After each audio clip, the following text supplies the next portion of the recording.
En el corazón del jardín del Edén se desarrolla una historia. Adán y Eva, tentados por la serpiente, dan un mordisco al fruto prohibido. Este acto, un desafío al mandato de Dios, se conoce como la caída. Con él el pecado entró al mundo. Pero el legado de ese mordisco, según la doctrina cristiana, se extiende mucho más allá de las puertas del Edén. Marca cada alma humana. Un concepto conocido como pecado original. El pecado original o pecado ancestral es la creencia de que nacemos en un mundo ya manchado por la transgresión. Heredamos las consecuencias de las acciones de Adán y Eva. Su desobediencia se convierte en la nuestra. Es un estado de separación de Dios, una falla espiritual presente desde nuestro primer aliento. Este concepto, profundamente entrelazado en el tejido de la teología cristiana, ha moldeado siglos de pensamiento y creencia. Pero, ¿cómo echó raíces esta doctrina? Las semillas se sembraron temprano en la historia cristiana. En el siglo II, Ireneo de León, un destacado teólogo, comenzó a articular el concepto de pecado heredado. Vio la desobediencia de Adán y Eva como un trágico punto de inflexión en la historia de la humanidad, cuyos efectos se propagan a través de generaciones. Esta idea de una pecaminosidad primordial, transmitida de nuestros primeros padres, sentó las bases para la doctrina del pecado original. Siglos después, Agustín de Hipona, una figura imponente en el pensamiento cristiano, solidificaría el concepto. Agustín, basándose en gran medida en los escritos del apóstol Pablo, desarrolló una teología integral del pecado original. Él acuñó el término en sí, convirtiéndolo en una piedra angular de la comprensión cristiana. Con la influencia de Agustín, la doctrina del pecado original se arraigó firmemente en el cristianismo occidental.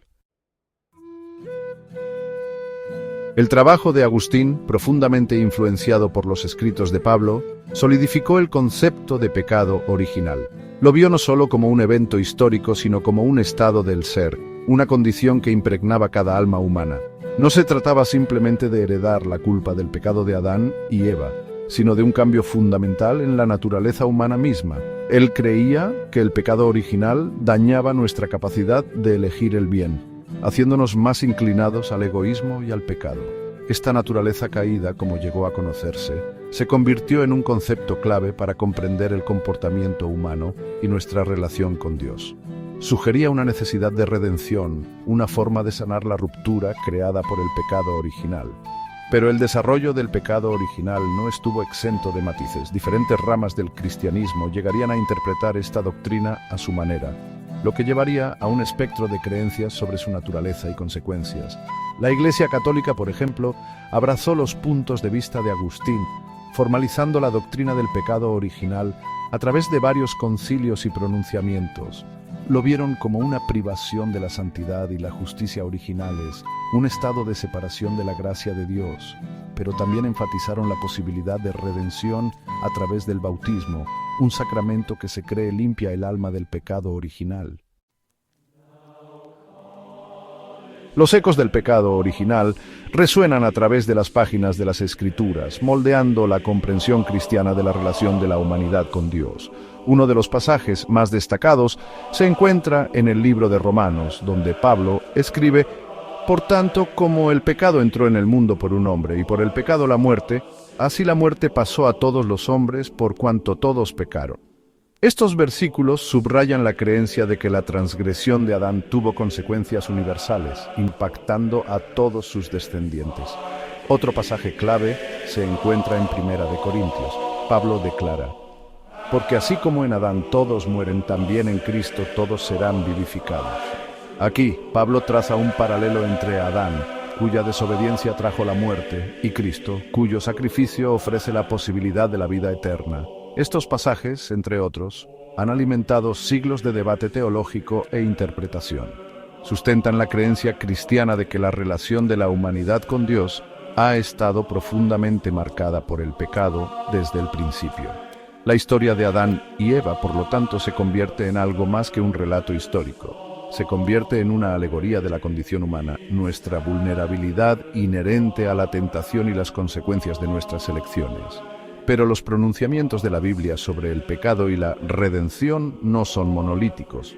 Han sido interpretados y reinterpretados a lo largo de la historia cristiana. lo que ha llevado a una diversidad de perspectivas sobre la naturaleza del pecado original y sus implicaciones para la salvación. La Reforma Protestante, un cambio sísmico en la historia cristiana, trajo consigo nuevas interpretaciones del pecado original.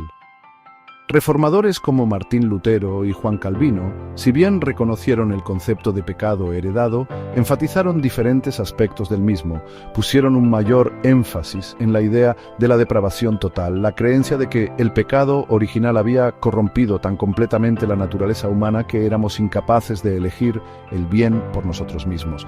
Esto contrastaba con la visión católica, que sostenía que, aunque debilitada por el pecado original, la libre voluntad no se extinguía por completo. Los católicos creían que a través de la gracia de Dios, otorgada particularmente a través del sacramento del bautismo, los humanos podían cooperar con Dios en la obra de la salvación. Esta divergencia en los puntos de vista sobre el pecado original, el libre albedrío y el papel de la gracia se convirtió en un punto importante de controversia entre católicos y protestantes. Subrayó diferencias fundamentales en su comprensión de la salvación y la naturaleza de la agencia humana. A pesar de estas diferencias, ambas ramas del cristianismo están de acuerdo en que el pecado original ha tenido un profundo impacto en la humanidad. Destaca nuestra necesidad de la gracia de Dios y el poder transformador de la redención. La historia del pecado original, por lo tanto, no es solo una historia de transgresión, sino también una historia de esperanza, que nos recuerda que incluso en nuestra fragilidad somos capaces de experimentar el amor y el perdón de Dios.